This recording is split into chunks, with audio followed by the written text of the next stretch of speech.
ఊరంటే ఓ బడి గుడి, గల్లి గల్లికి కరెంటు తంబాలు, నీళ్ల ట్యాంకు, ఇంటింటికి నల్ల నీళ్లు, గ్రామ పంచాయతీ ఆఫీసు, రచ్చబండ, మోరీలు గివైతే ఉండాల్సిందే. ఓ లైబ్రరీ ఉంటే ఇంకా మంచిది. ఇప్పుడు సవలతులు పెరిగినాయి కాబట్టి ఇంటర్నెట్ కనెక్షన్లు కూడా పడుతున్నాయి ఊర్లల్లా. కానీ గివన్నీ ఉన్నా లేకున్నా ఊరికి ఫస్ట్ రోడ్ అయితే ఉండాలి కదా. గిన్నేండ్లకు గా భాగ్యం వచ్చింది గీళ్లకు.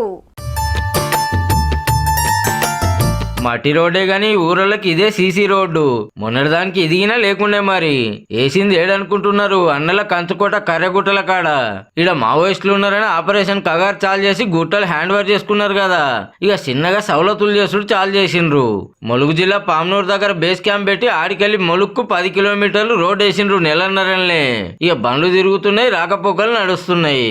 గుట్టల చుట్టూ చిన్న చిన్న గూడాలు ఉంటాయి. ఇన్ని రోజులు వాళ్ళకి ఏం సవలతులు లేకుండానట.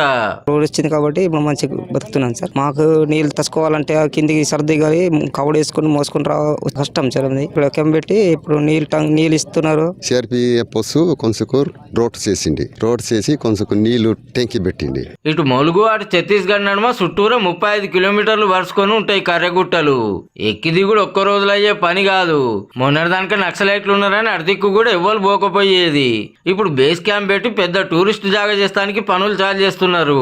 ఒక 1000 మంది మా వాళ్ళు అక్కడ క్యాంప్ చేస్తూ ఈ ఏరియాని మొత్తం డామినేట్ చేస్తారు. ప్రస్తుతం మనకి ఇక్కడ చుట్టుపక్కల ఐడీస్ ఉంటాయేమో అని ఒక భయం ఉంటుంది మనకు. కాబట్టి 1000 మంది జవాన్లు ఈడనే ఉంటారు. ఇక చెప్పునే అందరు గుట్టెక్కతట్టు ట్రెక్కింగ్ సౌలత్ చేస్తారట.